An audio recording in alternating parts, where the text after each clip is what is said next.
आदरणीय देवेंद्रजी फडणवीस साहेब यांनी एका मुलाखतीमध्ये येत्या 2 ते 3 महिन्यामध्ये या उपवर्गीकरणासंदर्भामध्ये आम्ही निर्णय घेऊ अशा प्रकारे त्यांनी भाष्य केलेलं आपण ऐकलं असेल। निश्चित या ठिकाणी संपूर्ण राज्यभरातून हा उपेक्षित शोषित आणि आरक्षणाच्या लाभापासून लाभ वंचित असलेला हा घटक हा आज रस्त्यावर येऊन आपला आक्रोश या ठिकाणी या शासनासमोर मांडत असताना सर्व आरक्षणाच्या लाभापासून वंचित असलेल्या सर्व शोषित पीडित घटकांची हीच अपेक्षा आहे की सरकारने या ठिकाणी तात्काळ या एकत्रित आरक्षणाचं उपवर्गीकरण करून प्रत्येक घटकांना या ठिकाणी न्याय दिला पाहिजे। कारण जवळजवळ आता 2 वर्षाचा कालावधी लोटत आला। या देशातील जवळजवळ 5 राज्यांनी याची अंमलबजावणी आणि त्याची सुरुवात केलेली आहे।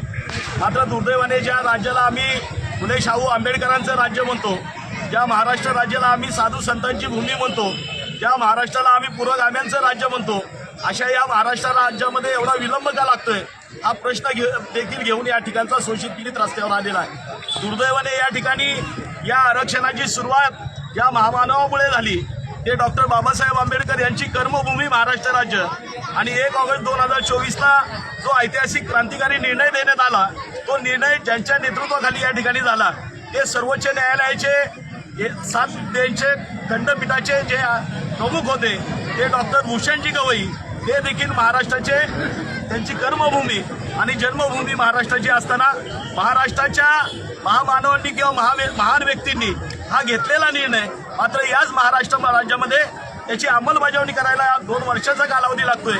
ही शोकांतिका या ठिकाणी आहे, तो आक्रोश या ठिकाणी हा या सर्व समाजाच्या माध्यमातून या ठिकाणी व्यक्त होतोय। निश्चित लवकरात लवकर सरकार या आरक्षणाची या ठिकाणी विभागणी करून उपवर्गीकरण करेल अशा प्रकारची अपेक्षा आपल्या चॅनेलच्या माध्यमातून या ठिकाणी व्यक्त करतो। जातीय आरक्षणाचं उपवर्गीकरण करण्यामध्ये काही 2 गट पडलेले दिसून येत आहे, तर काय सांगाल त्या? नाही, 2 गट म्हणता येणार नाही, हा सर्व गट एकच आहे। जे 1950ला परमपूज्य डॉक्टर बाबासाहेब आंबेडकरांचं जो उद्देश होता की या ठिकाणी जो मागे राहिलेला जो घटक आहे त्याला या ठिकाणी विकासामध्ये सहभागी करून घेण्यासाठी त्याच्यासाठी एक आरक्षणाची तरतूद करण्यात आली आणि त्यानुसार या ठिकाणच्या उपेक्षित शोषित पीडितांना त्यांचा एक समूह करण्यात आला। निश्चित तो समूह पुढे जाऊन या ठिकाणी जर आपण पाहिलं तर या ठिकाणी जे काही या ठिकाणी विरोधकांकडून जे मांडण्यात येतं की हा होमोजिनियस गट आहे, हा एक जिन्सी घटक आहे, मात्र याच्यामध्ये सत्यता आपण सर्वजण या ठिकाणी जाणकार आहात। या ठिकाणी ज्या 59 जाती आहे यांचे एकसारखे व्यवहार नाहीत, अगदी जन्मापासून ते मरेपर्यंतचे यांचे एकसारखे व्यवहार नाहीत। हा सर्व समूह या ठिकाणी आज जाती वेगवेगळ्या जातीचे वेगवेगळ्या पद्धतीने या ठिकाणी यांची या ठिकाणी अगदी रोटीबेटी व्यवहार देखील या 59 जातीमध्ये होत नाही। त्यामुळे या ठिकाणी या एकत्रित घटकामध्ये या ठिकाणी विभागणी होणार नाही।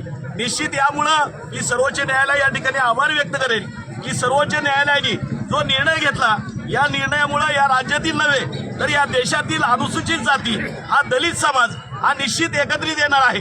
कारण प्रत्येकाच्या वाट्याचं ज्याची त्याला मिळालं तर आमच्यामध्ये वादविवाद राहणार नाहीत। गेल्या अनेक वर्षापासून 75 वर्ष हे आपसामध्ये धुमसत राहिलेला हा प्रश्न 75 वर्षानंतर या ठिकाणी सर्वोच्च न्यायालयाच्या माध्यमातून तो निघालेला निश्चित यामुळं आमचं एकत्रीकरण होणार आहे। निश्चित दलिताचं एकजूट होऊन निश्चित येणाऱ्या कालावधीमध्ये या देशाचा पंतप्रधान हा दलित होऊ शकतो आणि या राज्याचा मुख्यमंत्री देखील दलित होऊ शकतो, याचं हे भाकीत या निर्णयाच्या माध्यमातून आम्ही व्यक्त करतो। राज्य सरकारचं अधिवेशन मुंबईत चालू असताना आपण पुणे जिल्ह्यातल्या शिरूर त्या तालुक्यामध्ये आंदोलन करत आहात, याबाबत काय सांगा? निश्चित या ठिकाणी जर आपण पाहिलं असेल तर आजपर्यंत हा शोषित पीडित समाज इतरांच्या प्रश्नावरती नाही त्यावेळी सातत्याने बाहेर येत राहिला। गेल्या अनेक वर्ष पिढ्यानपिढ्या हा समाज रस्त्यावर येत राहिला, मात्र आता स्वतःची वेळ आलेली आहे आणि त्या स्वतःच्या प्रश्नासाठी ते तालुके असतील, शहर असतील, जिल्हे असतील, अगदी राज्य पातळीवर विभागीय पातळीवर हा समाज मोठ्या संख्येने हा बाहेर येऊन या ठिकाणी या सरकारकडे आपला न्याय मागत आहे।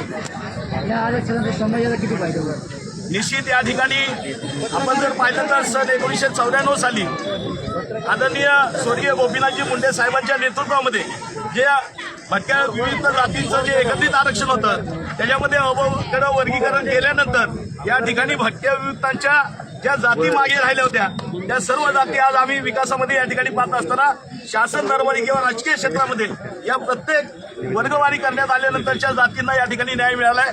निश्चित त्याच प्रकारचा न्याय या ठिकाणी दलितांना या ठिकाणी अनुसूचित जातीला मिळेल ही अपेक्षा आहे. ओके.